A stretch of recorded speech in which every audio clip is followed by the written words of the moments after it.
একদিন ছিল যৌথ পরিবার, একান্নবর্তী পরিবার। এক ছাদের নিচে কাকা কাকিমা, ঠাকুরদা ঠাকুরমা, পিসিমা ভাতের হাঁড়িতে একসাথে 10 জনের শ্বাস। অভিমানে দরজা বন্ধ হলেও পাশের কেউ এসে বলতো, খুলে দে বাবা, রাগ করিস না। কিন্তু আজ নিউক্লিয়ার ছোট্ট সুশৃঙ্খল প্রাইভেসিতে মোড়া 3 জনের সংসারে 3 রকম ব্যস্ততা। একজন ল্যাপটপে, একজন গ্যাস ওভেনে, আরেকজন স্ক্রিনে কার্টুনে গলে যাচ্ছে। আগেকার পরিবার ছিল নিরাপত্তা, আগেকার পরিবারে ছিল নিরাপত্তা, ছিল সহায়তা। বাচ্চার খেয়াল রাখত দাদু দিদা, ঠাকুরমা ঠাকুরদা। অফিস ফেরত মেয়ের চোখে মায়ের হাসি ছিল ওষুধ।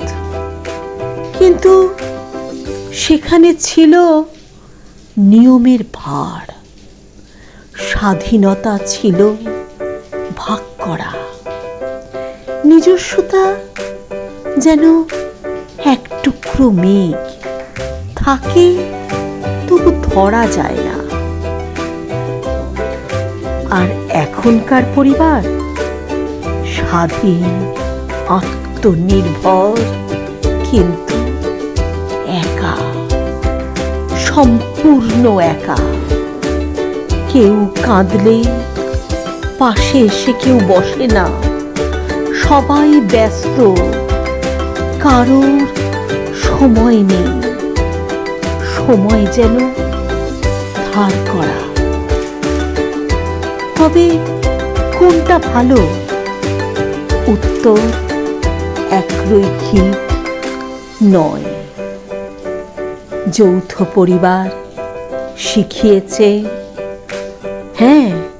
যৌথ পরিবার শিখিয়েছে সহনশীলতা, সহনশীলতা।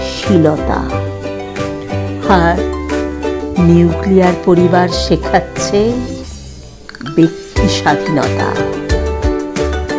একদিকে শেকড়, অন্যদিকে ডানা, মেলে যাওয়ার ডানা, উড়ে যাওয়ার ডানা।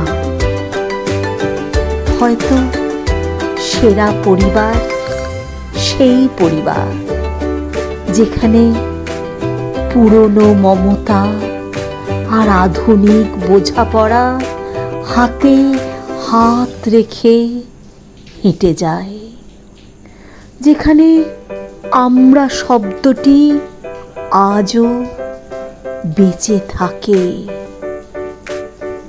আগের মতো। ছোট্ট হলেও গাঢ় থাকে ভালোবাসায়, গাঢ় হয় ভালোবাসায়। আন্তরিক ভালোবাসায়।